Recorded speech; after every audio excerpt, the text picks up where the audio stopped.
Exclamation, everybody, and welcome back to Sunday Ramblings in Cube World, or Cube Ramblings, whichever you want to say. I just had a little flashback there for a moment. For me, it is currently Saturday night, October the 4th, 2014. This will be going up on Sunday the 5th, as usual, as per the schedule. And this week I'm a man possessed. I'm a man possessed by games this week. I feel like over the last couple of weeks, over the last maybe month or two, I feel like I've sort of toned down a little bit on the Let's Plays. So I'm gonna crank it up a bit. The funny thing is, I feel like I sort of got into a routine, and because I had a lot of long running series, and so I was, so I felt like, it felt like I had finally wrestled control of my gaming needs and got them under control, under one roof. And then all of a sudden, all kinds of new games came out that I've been waiting for, and now I find myself jumping between about 5 or 6 different games now, trying to record as much as I can up front so I can have all these series going at once. And it's I'm feeling some of that excitedness that I had before with all the all these different things I'm playing, but I'm also feeling all that pressure of, oh my god, I need to record all this stuff. I need to record this ahead enough that I can have this uninterrupted series going on, and at the same time still continue with the series that I have going on. So it's been interesting. I'm trying to get some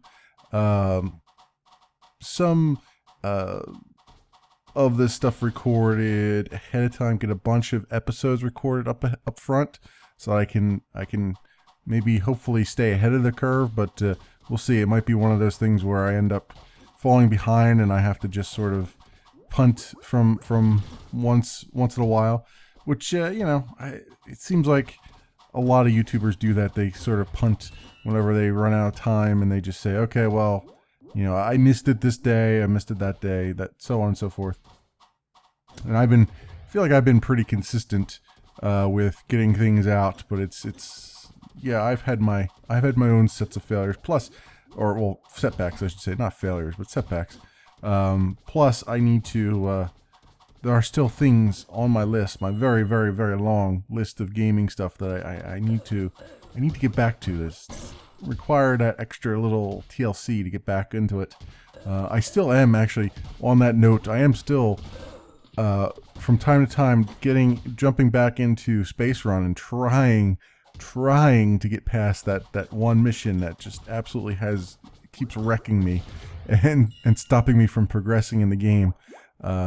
So I hopefully maybe someday I'll have this breakthrough. That's this awesome breakthrough where I'll just make it through that one level. I've been actually playing the other levels, trying to get because I can complete them, and trying to get the experience from that, and then build up my ship even more, so that maybe possibly somehow that will help me with that one weirding modules level, that first one that's blocking me from finishing the rest of the game. But so far, to no avail. I have been actually recording them, but not recording commentary, because it's just constantly repeating the same thing over and over again. So hopefully I'll have, if and when I actually finish that level, hopefully I'll have footage recorded that I can just speed through. I just won't have any commentary for it, but that's, I mean, that's to be expected. We've already seen that mission, I think, once or twice as it is, so it'll be a nice little speed through, speed segment where I just show what happened. Assuming, of course, I could ever complete that that damn thing, that one mission. But yeah, I have so many things that I am trying to get a lot of traction on. I'm trying to make sure I get through a bunch of Deus Ex Human Revolution. I enjoy that game. I enjoy it a lot. It's very hard to sit down and record a bunch of episodes of it, because a lot of the levels are just, a lot of the missions drag on for longer than a half an hour that I normally do, and oftentimes I don't. I'm not paying attention to the time, so I don't do my, okay, I'm going to stop here and then end the episode, and then we'll come back, for me in a few seconds, but for you guys, in the next episode. And so sometimes I'll get finished a recording session and go, I don't know how much footage I actually have of that. And then I end up going in and editing stuff, and I'm like, oh, I need to get more of this shoved into this 30 minutes here, so let me edit more of this stuff out. Just so that, I get something accomplished in this episode, and then I don't really know, and I end up not knowing how much I actually finished versus not finishing, which is why I tend to, that's why in a lot of my videos I will, stop after half an hour or so and, end the episode, regardless of where it's at usually. But then I also try to balance that as I'm playing. I try to balance that with, do I think I'm close to the end of the level? Because I'm not sure. I've never played it before. Am I in a good spot to end it? It also leads itself into problems where it's like, well, I could have ended it at a more dramatic note than this. So it's one of the various things, going on in my brain while I'm actually recording, and also trying to keep commentary in my head and all that stuff. So I got that. I'm continuing on with that, as always. And then I've introduced a newer game that's actually an older game that I had never seen before, but it's new for me, called The First Templar. I've been playing a bunch of that, and it is working out the way that I've heard it would work out. As far as the story is forgettable. The visuals are dated, but the mechanics, the gameplay mechanics, are actually really solid. And in fact, I just played a section a little bit earlier before recording this, where the game started introducing some really nice touches to the game that I really appreciate, and it's weird to see that. It's weird to see that I can tell that the developers really focused heavily on the gameplay, almost to the detriment of everything else. Like, they have solid gameplay, story is the visuals are but if there was one thing you were not going to, if there's one thing you shouldn't sacrifice, it's the gameplay. And it looks like they took that to heart, and they actually have some really solid gameplay there. It's just, it's just everything else around it was kind of, I'm enjoying that actually. I'm really enjoying that. That was my test of whether or not I can do the action RPG things, do them a little bit of justice. You know what I mean? Like sort of the Arkham Asylum style things, even though it's not Arkham Asylum or any of that stuff. It's not that, those are more open world than this is. This is linear. But I sort of wanted to test how I would do as far as, commentary and stuff goes. And it's I mean, my commentary is not the best around to begin with, but it's at least passable to some degree, because there's always something going on the screen. Well, almost always something going on the screen to sort of complement it. But that said, I wish I was a funnier person. I really do. I wish I had all these witty, comebacks that I could employ at any given time, and just and really let loose. But it's my brain doesn't work fast enough to process some of that. So I'm often at a disadvantage when it comes to trying to get some of the more colorful stuff out there. But yeah, enjoying the heck out of that. And that was really the warm-up. That's the warm-up for Shadows of Mordor, Middle-earth Shadows of Mordor. I have received my copy of Shadows of Mordor in the mail, and I have it installed. I have not gone past the title screen yet, so I don't know anything about it at all. I do know that it's like an sort of a Batman Arkham City, Arkham Asylum, those kinds of things. It's kind of that open world, free roam type of thing with all the good fighting mechanics and like a smattering of sort of Assassin's Creed in there. So that sounds fantastic, given what I've seen with this other, the first Templar game where it's like, oh, okay, this is linear, but the fighting is actually really fluid in it. So I'm hoping for good things there. For that particular game, I'm not in any rush to get it out because obviously there's no way I would be the first one to put anything out for it anyway.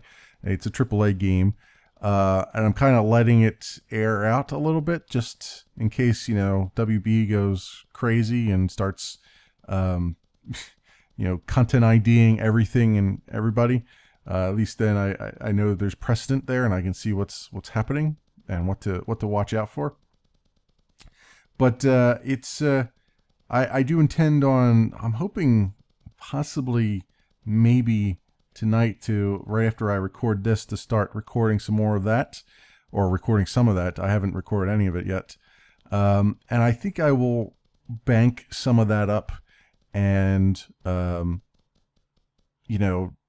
wait until I have about 4 or 5 or 6 hours of footage before I start actually editing that. Because I think I want to make sure that's all squared away. Plus, there's a lot going on the channel right now, and there's going to be a lot more coming on the channel. So I want to make sure that I've gotten a decent amount into it before I start releasing stuff, so I don't fall behind on it.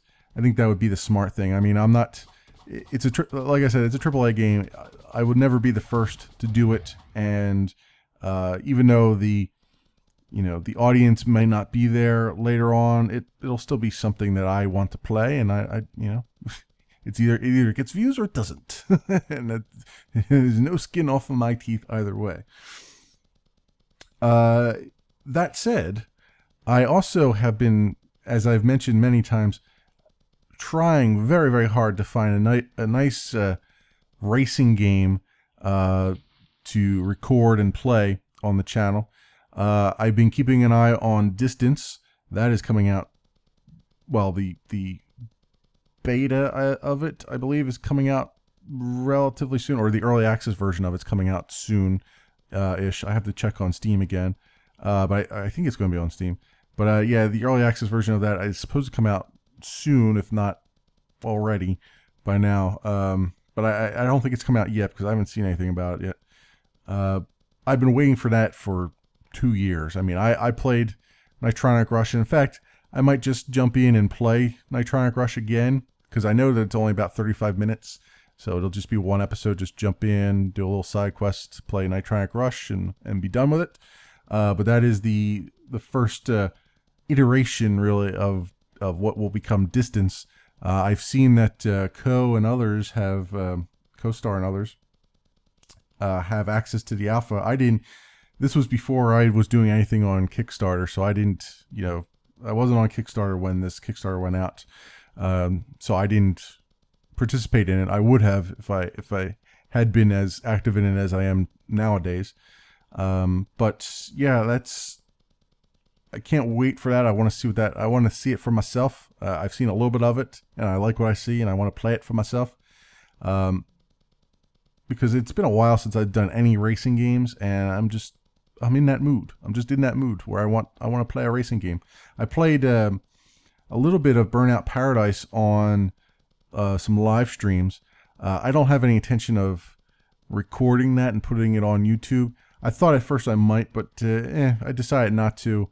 Mostly because I've played through that game already, and I already know most of the stuff. I know where to go and what to do and all those kinds of things. So that's been more of a a nice treat to return to from time to time. The same thing is with Test Drive Unlimited 1. I have that on the Xbox 360, which at some point I would like to bring my 360 in here with the Xbox One, and perhaps go back and revisit some of my 360 games, maybe, possibly.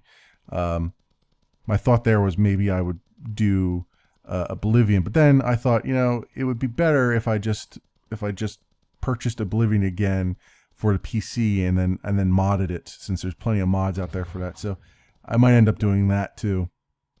But Test Drive Unlimited, the very first one, I don't think it was released on anything other than Xbox or consoles for that matter.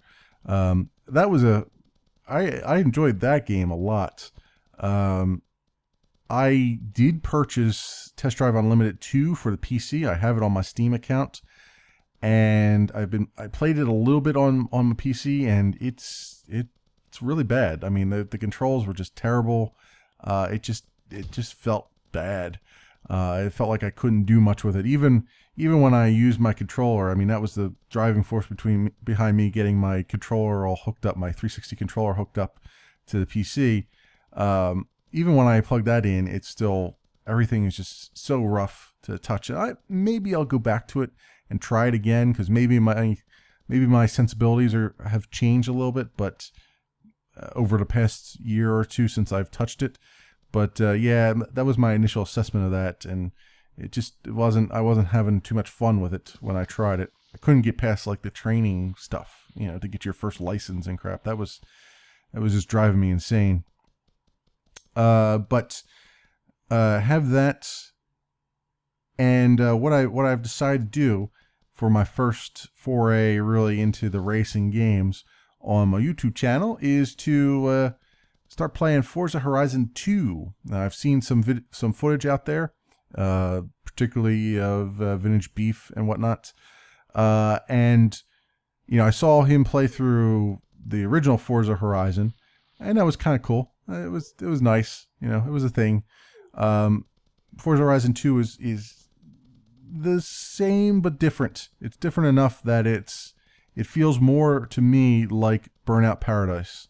In fact, I think I even comment in my episode there that it's, if they introduce nitrous or some kind of boosting ability into Forza Horizon 2, it would be exactly like Burnout Paradise, pretty much, which is good. I mean, the Burnout series, for the most part, has been fantastic. Burnout Paradise was really cool. I loved the hell out of that game. And then this game, Forza Horizon 2, I stayed up late this morning, actually, playing that. I got finished my live stream relatively early because I wanted to edit and get some things out. I needed to get Deus Ex Human Revolution out, but I needed to edit it and all that stuff, and rendering and all that crap. And that, you know, I think I got finished with some of that stuff around, I think, 1 a.m. or so. I've having trouble lately with disk space. I've been trying to back up everything I can out to the cloud. I finally found a cloud backup thing that doesn't actually delete your files after 30 days if you delete them from your hard drive. A lot of them do. A lot of them are like, hey, if you delete this file from your hard drive, you know, they're just syncing, right? It's like, if you delete this file from your hard drive, then 30 days later we'll delete it from our servers. I'm like, well, that's not really... I'm not really backing anything up then. That's just a sync. That's just a cloud sync. I don't want cloud sync. I want cloud backup, for crying out loud. And I finally found a place that does the true, what I would call true cloud backup, where it's like, hey, yeah, you delete this, we'll still keep it. You can, if you want us to not keep that around, then you need to go onto our server and delete it yourself through our interface. But that's exactly what I want, because I'm backing up all of my rendered footage. I don't have all my raw footage because that would be a nightmare to keep that around. That's just we're talking, you know, an hour, like Cube World like this, an hour of footage is, you know, something like 70 gigs. So yeah, there was no way I would keep the raw footage around, but I like to keep the rendered stuff just in case I ever need to go back and edit something and I don't feel like trying to figure out ways of downloading it from YouTube, because well, it's easy to download it from YouTube, but it's you know, it's not the same quality as what I have here on my machine. That's kind of the thing that bothers me about YouTube a lot, is that they re-encode all your stuff, and they re-encode it in such a way that it's a much crappier version of all your stuff. Like the footage, you know, playing on my machine, it looks fantastic. And then I go on and I look on YouTube, and I'm like, man, this is just crap. and I've set all my settings to the things that YouTube recommends for you know, 720p and 1080p footage. I took all the high level, all the high numbers that they said on there, and I just put them all in there. But yeah, it still kind of looks like crap quite a bit when YouTube re-encodes stuff, compared to what it looked like, you know, on my machine. But that's, you know, I digress. That is I don't even know how I got off on a tangent about backups. Oh, I was running low on disk space and stuff, so my rendering ended up going late into the night, like 1 a.m. And then I got done, and I was like, you know what? I really, really want to sit down and play some Forza Horizon 2 and record it. So I did, and I ended up staying up until, you know, 3:30, 4 a.m. playing it. I'm quite tired right now, but not regretting it in the slightest. I'm enjoying that game a lot.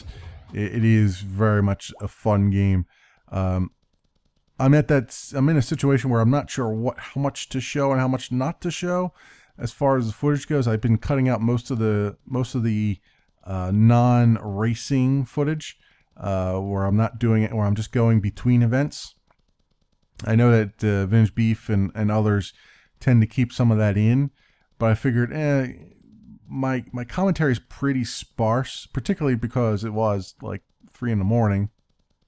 But my commentary is generally sparse in the best of days, in the best of situations. So I figured that, well, I should qualify it and say, in the best of situations when I'm actually playing the game. You know, my focus tends to be more on the game and making sure I'm doing stuff than it is on what's coming out of my mouth oftentimes. But so I've been cutting out most of that crap just to see what it's like, and just keep it on the racing footage.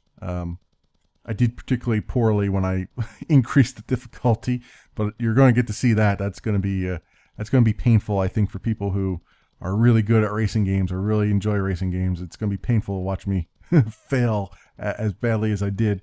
But that is how I roll in most games, is that I tend to fail quite a bit, particularly the racing games.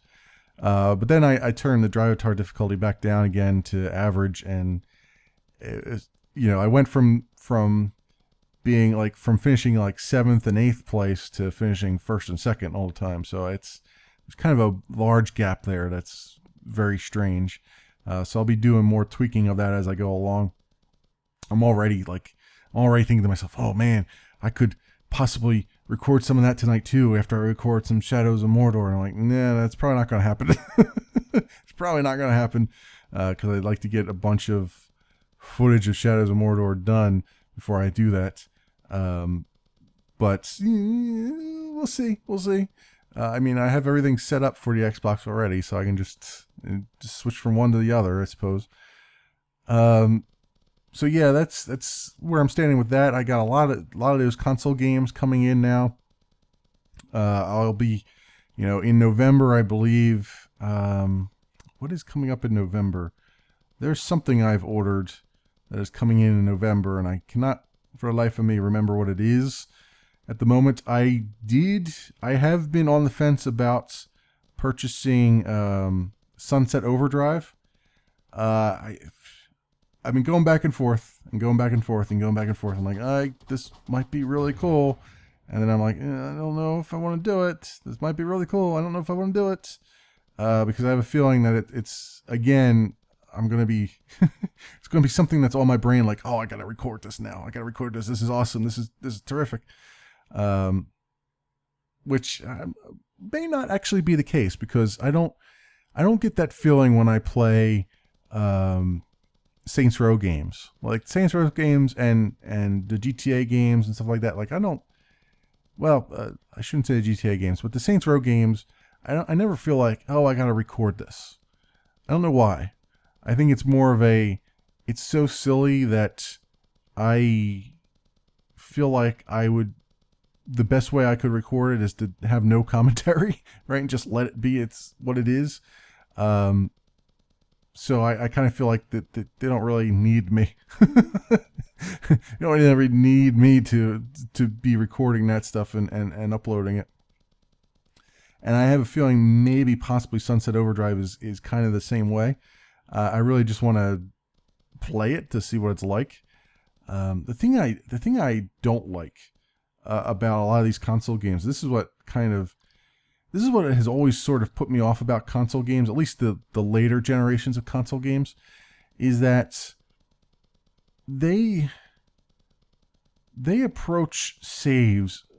I mean, obviously there's just checkpoint systems, right? So you don't have actual true saves most of the time, but they approach it in a way that it's like, oh, do you want to start a new game? Well, you can't. We're not even going to give you that option.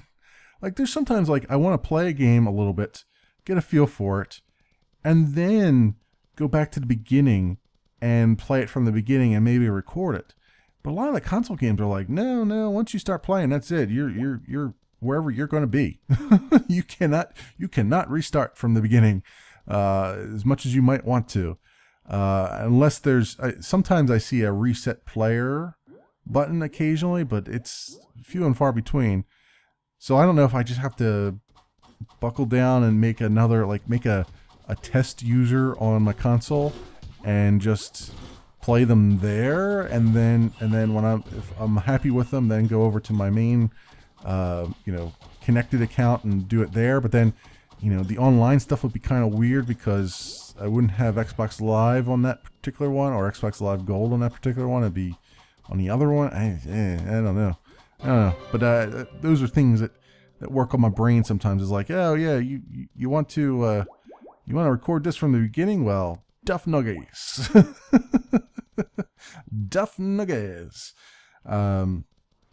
So I don't know. That's a few of the things on my mind. I am, as I said, enjoying it quite a bit. So expect a bunch of videos on that. I've already put one out today for Forza Horizon 2. I expect a lot more of that. As I said, I recorded for about 2.5 hours or so of footage. So that will be a thing going forward. And I have to sort of balance how I do the difficulty and everything else on there. The other thing that kind of bothers me about the game is that it will randomly decide to turn the radio station back on, even though I've turned it off. It'll like, oh, we've introduced a new radio station, and then turn it on, and then I forget that the radio's playing, and I'm like, oh, I'm supposed to turn this damn thing off. So I'm hoping I don't get any Content ID hits on the music. I did have the foresight to turn the music audio down on it. So some of the music is barely audible. It's there, you can hear it, but it's drowned out quite a bit by the engine noise and everything. So hopefully it drowned out enough that you can't. Hopefully it's drowned out enough that the automated systems can't detect it. But I also want it to.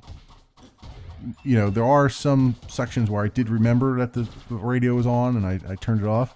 So I might, for those, actually put my own background music in there.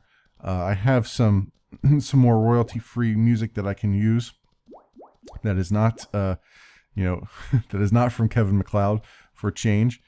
So we'll see what happens there. You'll know when I get to that point. I've been experimenting with it. I noticed in a lot of like Generic B's videos, particularly his Minecraft videos, because he has the music turned off like most of us do. But I've noticed that he often puts like very, very low occasional atmospheric background music into his videos. It's almost imperceptible because you're kind of used to hearing them. But I like that idea, and I sort of want to roll with that too, because it is kind of weird. You get these weird silent sections where nothing's happening, and you're not quite sure what to do with it. And it does help with the mood and everything else. So I started experimenting with that, drawing the Edgecraft series, the little Edgecraft mini series I did. I found actually found a map on the Minecraft forums called Edgecraft, which is a homage to the Mirror's Edge game, which I've played on the channel already, and I enjoy very much, and I can't wait for Mirror's Edge 2 to come out. And enjoyed myself quite a bit in there. And during that footage, I've also put some Kevin MacLeod music in the background from time to time. And I tried to time it into good sections, but it is only like three tracks, and I reused them. So because it was late the one night that I was rendering it, and I was like, oh, I gotta do something really quick here. So I did something really quick and dirty, because I recorded the whole thing in one session. It only took me about an hour and a half to go through that map. But yeah, I enjoyed that too. That was a lot of fun. I'm trying to get through some of my Minecraft like adventure map series, like the Captive Minecraft, and we've got what else? Captive Minecraft 3 I still have on my machine. I have it installed. I haven't gone anywhere and done anything yet. I just installed it, and I briefly jumped into it just to make sure that the texture packs and everything loaded, and that was it. So I will be moving on to that once I get through Captain Minecraft 2, which is going to take me a while yet to get through. So it's going to be a while before we see Captain Minecraft 3. Also, I did not do any LCM this week. I've been on the server, and I've been doing things here and there, trying to get through the bulk of my storage area, because it is kind of annoying me now after a while. It's like, oh, I like what I'm doing, but I want to get it done. You know what I mean? Because there's a lot of things that I still need to integrate with it. I'm trying to integrate all the farm ideas I have into it and everything else, and it's just taking a long time. And I wanted to record an episode where I was doing stuff in there, but I didn't have much to talk about, and I just felt like I would be kind of forcing it a little bit. So that's why I didn't do anything recording wise with that this week. I would like to get back in there and just do some building around the area. I've been having problems trying to just with inspiration in general, as far as Minecraft goes, which is why I've been focusing a little bit more on the adventure maps and stuff, because they're easy to just sit down and you can make some progress in an hour and be done with it.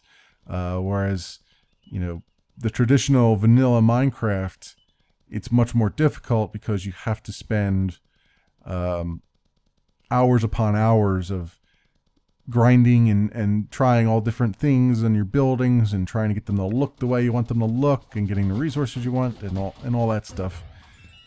So that's been the hardest part. I mean, the area underneath my base, or underneath Middle Earth in there, is almost entirely stripped clean of iron at this point, and I still need more iron for all the hoppers and everything else that I need to complete the storage system.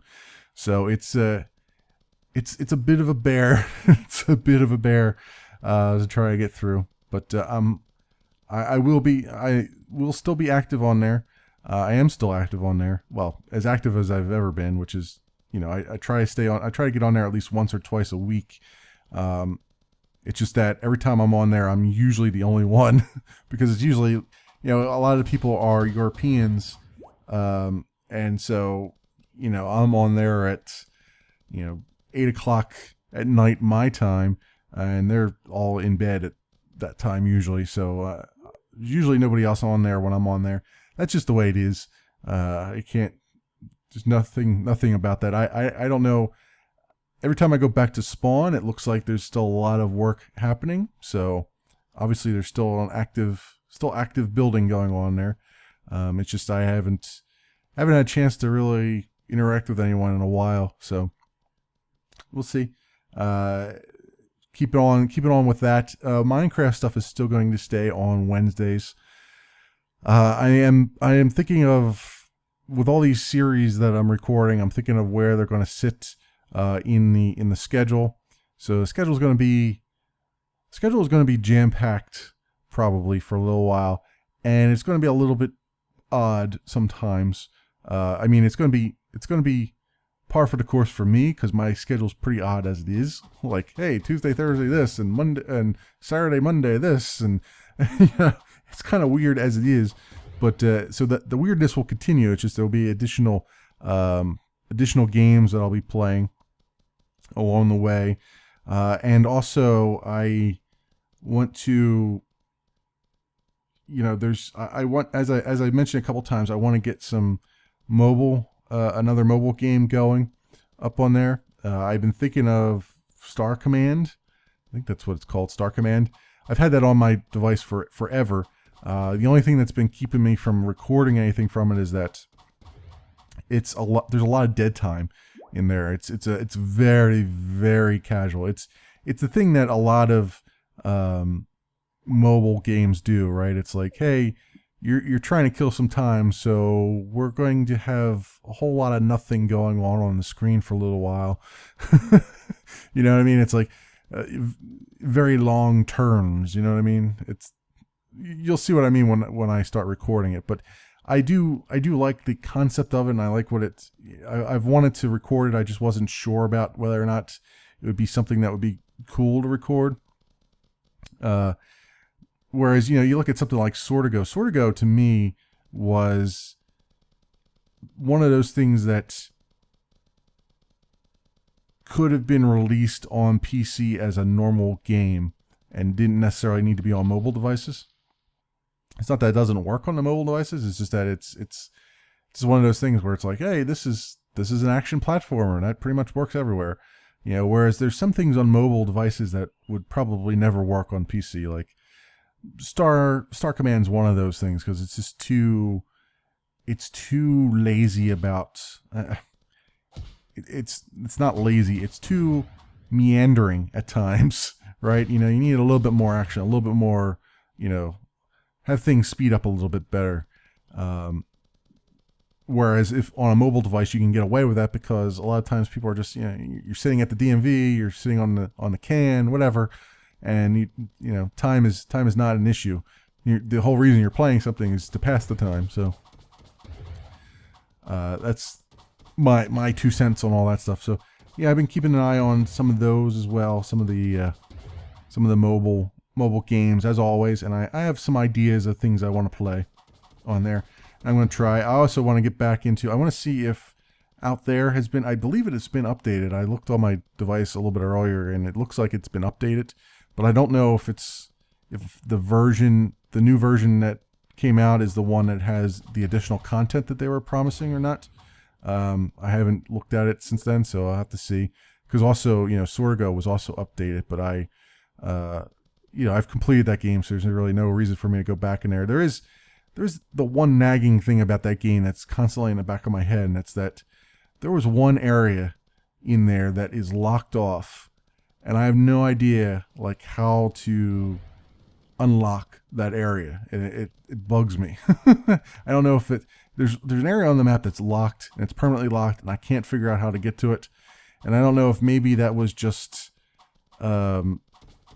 maybe I missed something, or if it's just that you just can't get to that area. That's just the final boss area that you end up in, and it just shows up on the map that way. I'm not sure, but it kind of bugs me a little bit that there's that one locked area that I haven't unlocked, and I don't know how to get there.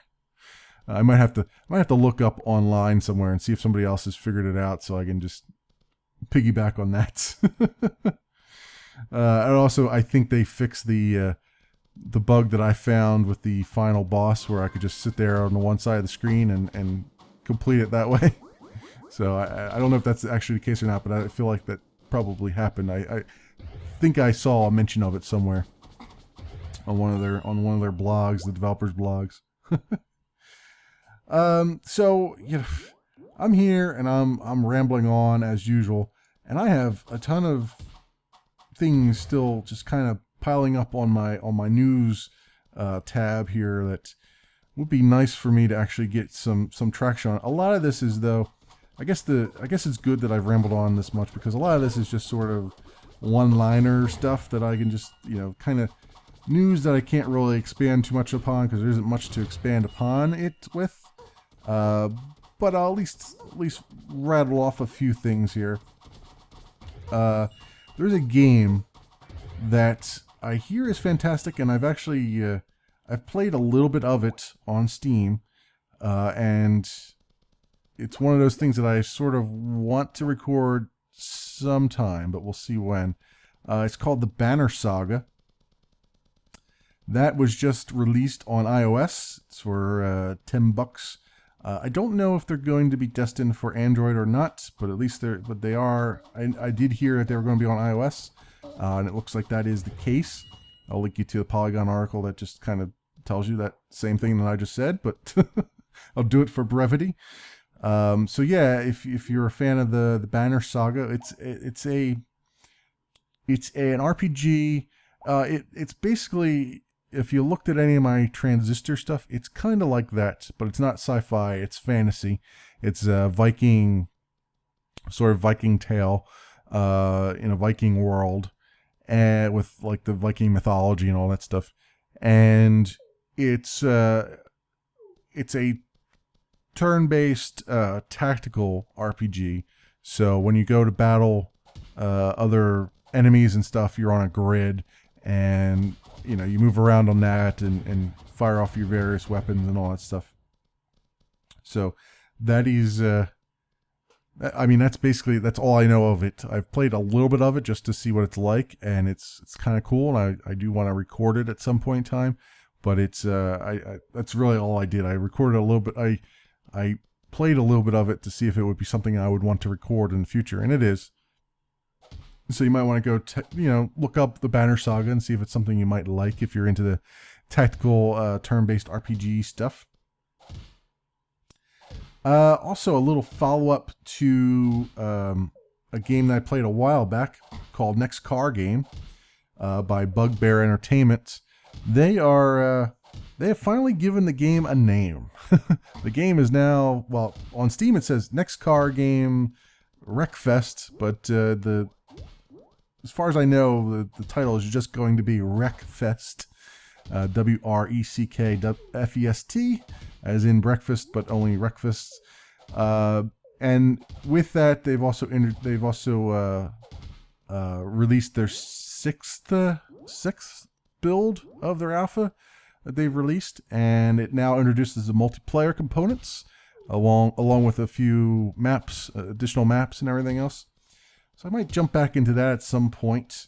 I did not do so well in the side quest video that I did of it. I sucked pretty badly.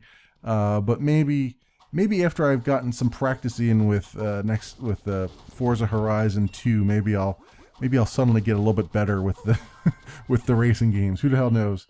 But I'll as always link you to the Polygon article that explains it a little bit more and has a bunch of links in it.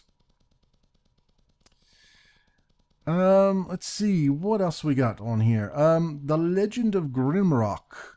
That was a game that came out a couple of years ago, I believe. It was a sort of an old school dungeon crawler, from the old school like first person perspective, where your entire party is just on the right hand side of the screen, and you know, the monsters and everything, and all your movement happens in the center portion of the screen, and you know, it's 3D, pseudo 3D, but it's you know, it sort of has that the old school mechanics and everything like that. And then I think in the first game it was you were trying to escape a tower.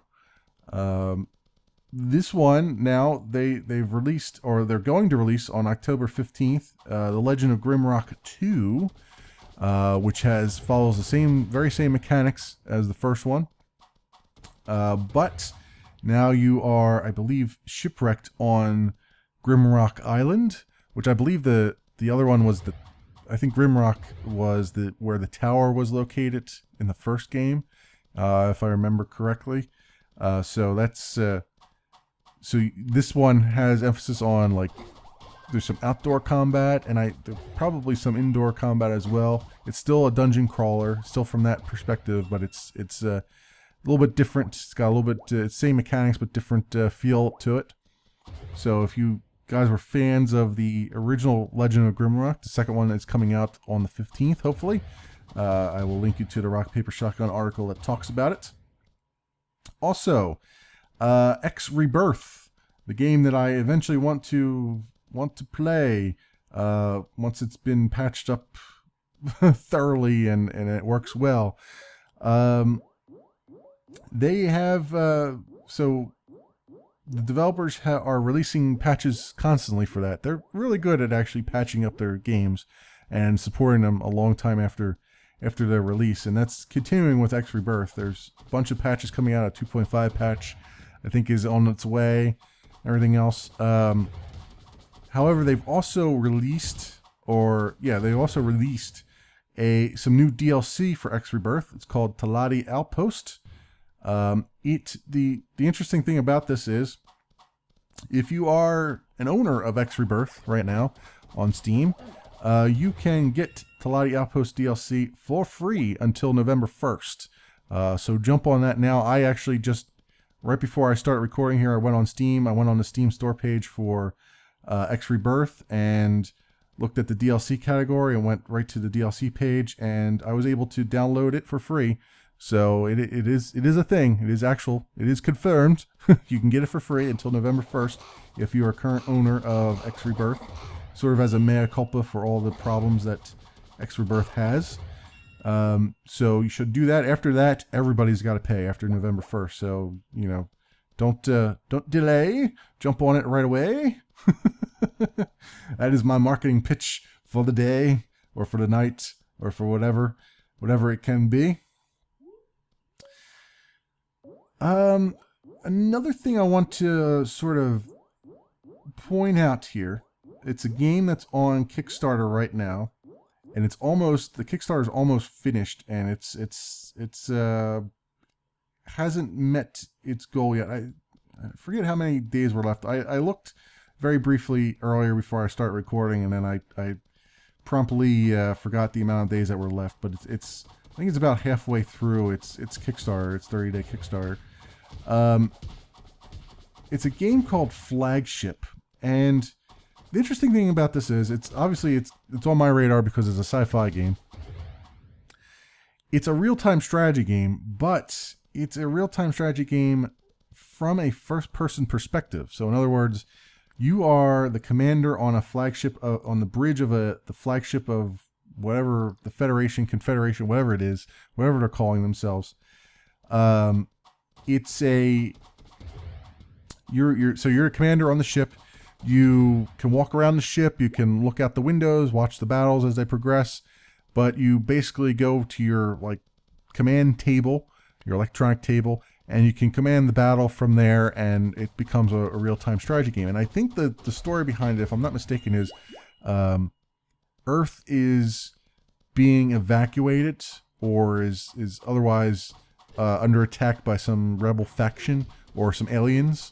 I can't remember which one. I think it was aliens, because they looked kind of alien from the video that I remember seeing.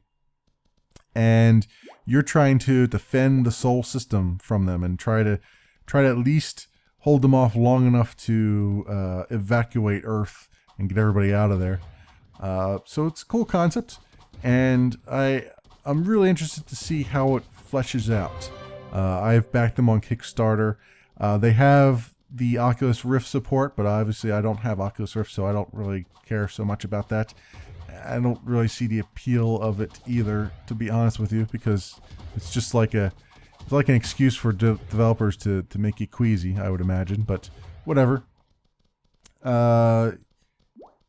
You might want to just check out, go look at the Kickstarter, watch their video. It might be something that you guys are into. If you're into the RTS stuff and you love sci-fi stuff like I do. I'm not so sure about it. I'm on the fence about it. I think it might be okay. I think it might be a good thing. It felt like it might have sort of a homeworld-esque feel to it, where your units carry on from one battle to the next. I don't know if that's true or not. I kind of got the feeling from it that would be the case, but who knows at this point. It's still early on.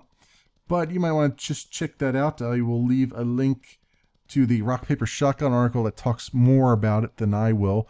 And that also has a link to the Kickstarter on it, I believe. So that was pretty cool. There's also a lot of these interesting tactical strategy games coming out that I want to talk about eventually. I have them on here to be talked about, but it's I'm not going to get to them in this episode. I do want to say though, I want to get to the Halo Combat Evolved. The Halo Master Chief Collection has been announced that it will include the 6 maps that were not available on the Xbox version of Halo Combat Evolved. So it was Timberland, Death Island, Geophobia, Danger Canyon, Ice Majigger, and other things, as well as the 2 additional maps from Halo 2 that were available on the PC but not on consoles. They will be available in the console version of Halo Master Chief Edition. And in addition to that, weapons that were left out of both games on the console will be included in the Master Chief Collection. And there were the names of them here, there was a flamethrower-esque thing or whatever it was. Flame-majigger. That's what I'm just going to call it. The Flame-majigger cannon and all that stuff. So that's cool. It's a little tidbit of information I just saw come out on Polygon a little bit earlier before I start recording. So I wanted to just throw that out there. I can't wait. I'm waiting for the Halo 5 and Halo Combat Evolved to come out. I think Halo Master Chief Collection is the thing that's coming out in November, maybe. I think that's what I'm waiting for in November. I can't remember right now. I know there's something in November that I'm waiting for. I think the Halo 5 was the one that was coming out in January or something like that. So all of those things are cool. And I think that will just about do it for this episode of Cube Ramblings. More ramblings than news this time around, but it's been a slow news day. Thanks very much for watching, everybody, and I will see you next Sunday.